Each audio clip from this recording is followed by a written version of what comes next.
नमस्कार दोस्तों, मेरा नाम है सुनील और आप देख रहे हैं अपना लोकप्रिय यूट्यूब चैनल जिसका नाम है सुनील जसवाल बिब्लियोफाइल। दोस्तों, इस वीडियो में हम लोग उन 5 चीजों की बात करेंगे जो आपके लिए बहुत ज्यादा इंपॉर्टेंट है। अगर दोस्तों आप लोग कॉम्पिटिटिव एग्जाम की तैयारी कर रहे हैं या फिर आप लोग कोई भी एग्जाम जो वो तैयार कर रहे हैं, चाहे वो स्कूल लेवल का हो या फिर कंपटीशन का हो, तो ये जो 5 चीजें होंगी ये आपके लिए बहुत ज्यादा इंपॉर्टेंट होने वाली हैं। चलिए बात करते हैं दोस्तों। सबसे पहले दोस्तों यहाँ पे सबसे पहले बात करते हैं रीड। यहाँ पे मैंने लिखा भी है रीड। दोस्तों रीड का क्या मतलब है? यहाँ पे सबसे इंपॉर्टेंट चीज दोस्तों, जब भी आप लोग किसी कॉम्पिटिटिव एग्जाम की तैयारी करने जाते हैं तो सबसे पहले आप लोगों को किताबों को पढ़ना पड़ता है। बहुत ही रेयर चांसेस होगा कि कोई जो स्टूडेंट है या फिर एस्पिरेंट है वो क्या करेगा कि वीडियो कोर्स ले लेगा या फिर कुछ सुन लेगा, तो उससे वो जो कॉम्पिटिटिव एग्जाम हो या फिर आपका स्कूल लेवल का एग्जाम हो तो वो उसे क्लियर कर जाए। लेकिन दोस्तों यहाँ पे सबसे इंपॉर्टेंट चीज आती है सेल्फ स्टडी। सेल्फ स्टडी के लिए जब आप लोग सेल्फ स्टडी के लिए जाते हैं तो आप लोग किताबों का सहारा लेते हैं। अब जब दोस्तों आप लोग किताबों का सहारा लेते हैं तो उसमें सबसे इंपॉर्टेंट चीज आती है, किताबों में कुछ शब्द लिखे होते हैं। शब्दों के माध्यम से दोस्तों आप लोगों को क्या करना पड़ता है, उनको पढ़ना पड़ता है। और यहां से ही सबसे इंपॉर्टेंट चीज जो वो आप लोगों के लिए निकल के आती है। दोस्तों जैसे कि आपके पास मान लो कोई किताब है, जैसे ये आपके पास मान लो किताब है, इस पे शब्द होंगे। आप शब्दों को क्या करेंगे, शब्दों को आप लोग रीड करेंगे। बहुत सारे बच्चे जब शब्दों को रीड करते हैं तो वो उसे बहुत ज्यादा फास्ट तरीके से रीड करते हैं।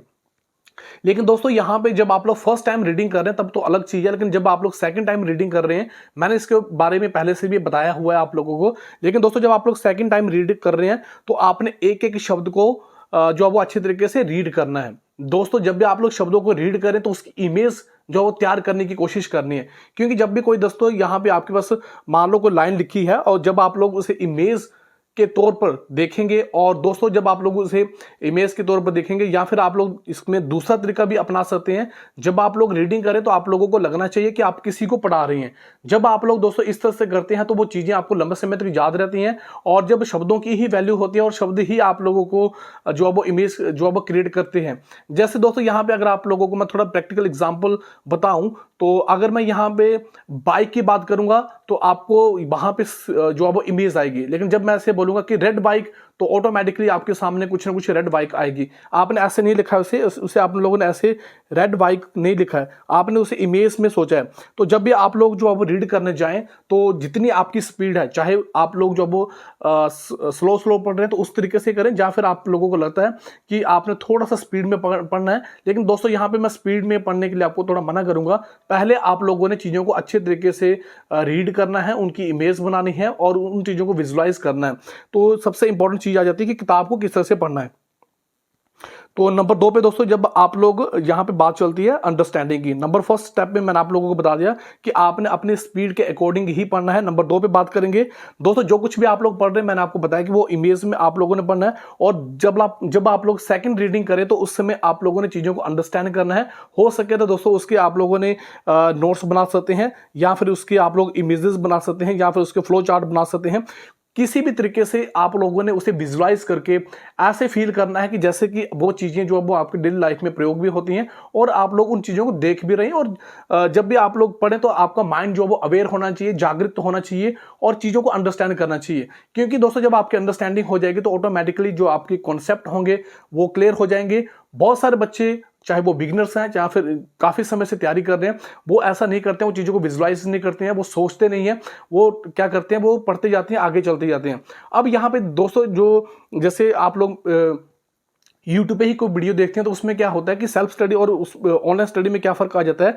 सेल्फ स्टडी की बात करेंगे दोस्तों, जब मैं आप लोगों को किताबें पढ़ने की बात कर रहा हूं तो उस समय जब आप लोग सोचते हो तो वो आप लोग अपने तरीके से सोचते हो, अपनी अंडरस्टैंडिंग, अपना विश्लेषण करते हो चीजों को, माइंड उस चीज को प्रोसेस करता है और फिर जाके वो चीज आपके पास आती है। लेकिन जब दोस्तों आप लोग वीडियो फॉर्मेट में देखते हो तो उस समय वीडियो जो होती है वो कहीं ना कहीं चाहे वो 1 घंटे की है, 4 घंटे की है, 5 घंटे की है, तो आपको उसी फ्रेम में सोचना पड़ता है। आपको 4 घंटे के अंदर ही सोचना पड़ता है। आप ऐसा नहीं करते हैं कि उस वीडियो को स्टॉप करके उसके बारे में सोचना स्टार्ट कर दें। आप टोटली उस चीज को देखते हैं और आपको लगता है कि वो चीज आपको आ गई है। लेकिन जब दोस्तों आप लोग सेल्फ स्टडी करते हैं उस समय आप लोग कोई भी शब्द पढ़ते हैं या कुछ भी आप लोग पढ़ते हैं तो वो थोड़ा सा टाइम लेता है। पहले फर्स्ट रीडिंग में तो ऐसे ही होगा, लेकिन सेकंड रीडिंग में जब आप अंडरस्टैंडिंग के दौर पे चले होंगे, स्टेप पे चले होंगे, तो उस समय आप लोग चीजों को अच्छे तरीके से सोचेंगे।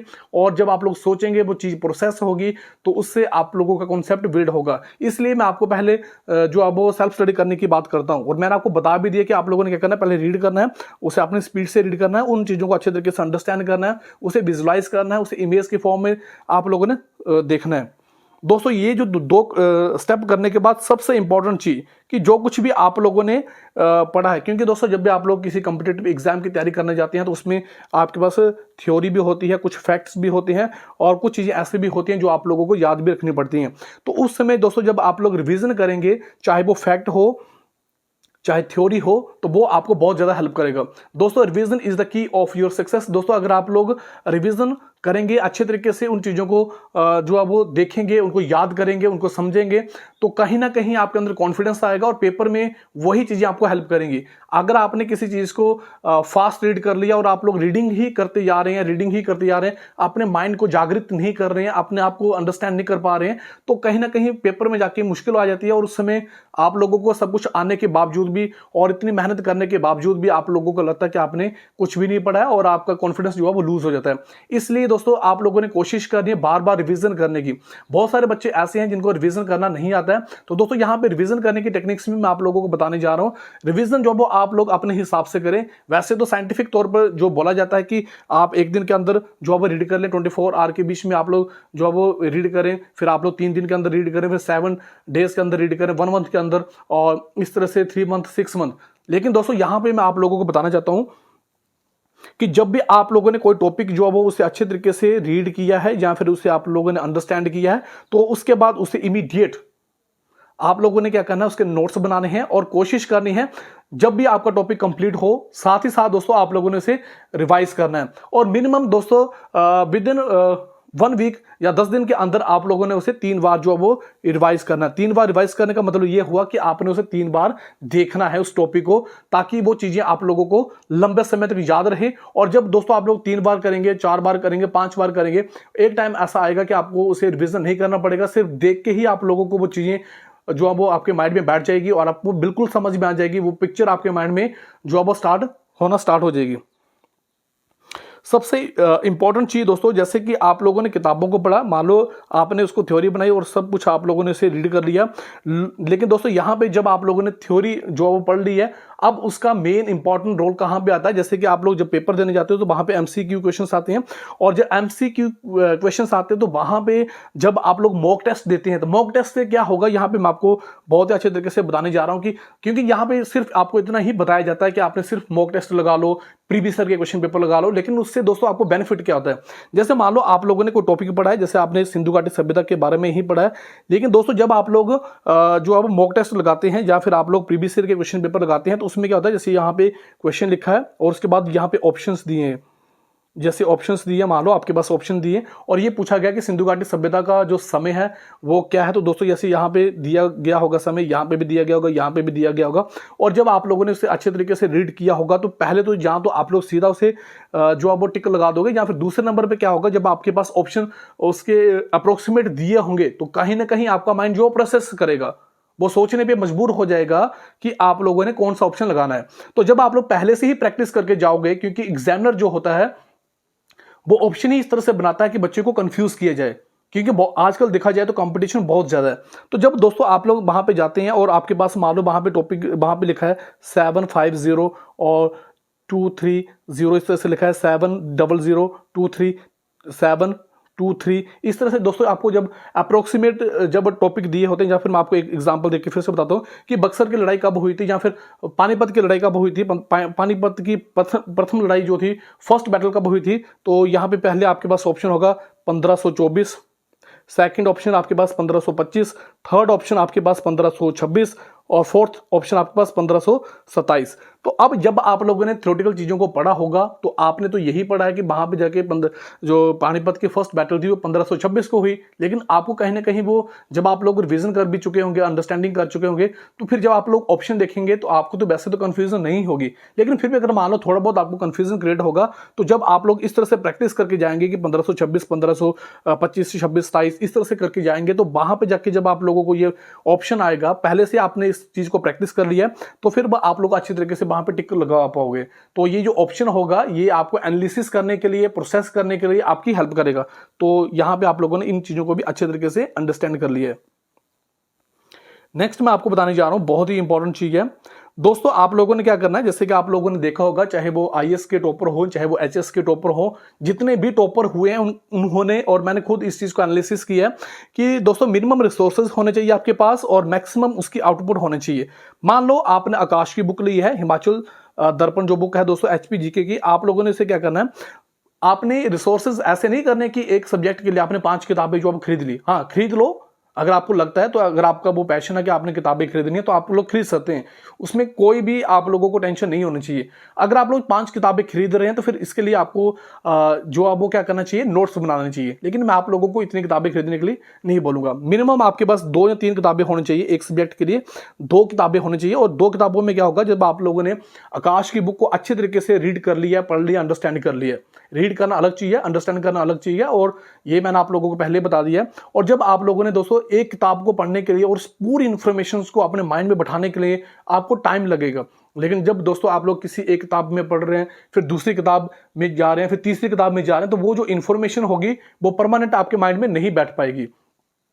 इससे आपको नुकसान ये होगा कि पेपर में जाके आप लोग जो ऑप्शंस आएंगे, जहां फिर आपके पास क्वेश्चन आएंगे, तो कहीं ना कहीं आपके पास अधूरा नॉलेज होगा, क्योंकि आपका माइंड उस चीज को नहीं निकाल पाएगा जो आप लोगों ने याद किया है। लेकिन जब आप लोगों ने एक किताब को पढ़ा होगा तो आपको ये भी पता होगा कि ये जो इंफॉर्मेशन ये कौन से पेज पे है, कौन से चैप्टर में है, कहां पे है, तो कहीं ना कहीं वहां पे जाके आपको हेल्प मिलेगा। लेकिन दोस्तों कई बार ऐसा होता है कि आजकल देखा जाए तो आजकल जो कंपटीशन हाई होने की वजह से आपको मिनिमम 2 किताबें तो पढ़नी ही पड़ती हैं। तो आप लोगों ने उस समय क्या करना है, उस समय आप लोगों ने उनके नोट्स बना लेने हैं। तो मैंने आपको यहाँ पे ये भी बता दिया है कि आपके पास मिनिमम रिसोर्सेज और मैक्सिमम आउटपुट आनी चाहिए। और दोस्तों यहाँ पे आप थोड़ी सी हेल्प ले सकते हैं। जैसे मान लो आपने कोई टॉपिक पढ़ना है, हिमाचल जीके का ही कोई टॉपिक पढ़ना है, जैसे आप लोगों ने नदियों का टॉपिक पढ़ना है, तो आप लोगों ने क्या करना है, जैसे नदियों को टॉपिक ले लिया, तो आप लोगों ने क्या किया कि उस टॉपिक्स को आप लोगों ने लिख लिया, और उस टॉपिक्स में आकाश की बुक से जो भी इंफॉर्मेशन दी गई है जिसमें आपको लगता है कि ये जो पेपर में आने वाली है, उसे आप लोगों ने लिख लिया। फिर आप लोग क्या करेंगे, दूसरी किताब से भी नदियों का टॉपिक उठाएंगे, वहां पे देखेंगे कुछ उसमें एक्स्ट्रा ऐड किया हुआ है, अगर कुछ एक्स्ट्रा ऐड किया हुआ है तो उसे आप लोग अपने नोट्स में ऐड कर लेंगे। और जब भी आप लोग नोट्स बनाने जाएं तो मैं आप लोगों को यहाँ पे रिकमेंड करूंगा कि आप लोग A4 साइज जो पेपर होते हैं, ब्लैंक पेपर होते हैं, उन्हीं को ही यूज करें, ताकि कल को अगर आप लोगों ने कोई इंफॉर्मेशन अपडेट करनी हो तो फिर वहां पे आप लोगों के लिए वो अच्छा रहेगा। तो यहां पे मैंने आप लोगों को बता दिया, एक बार मैं फिर से रिमाइंड करवा देता हूं आप लोगों को।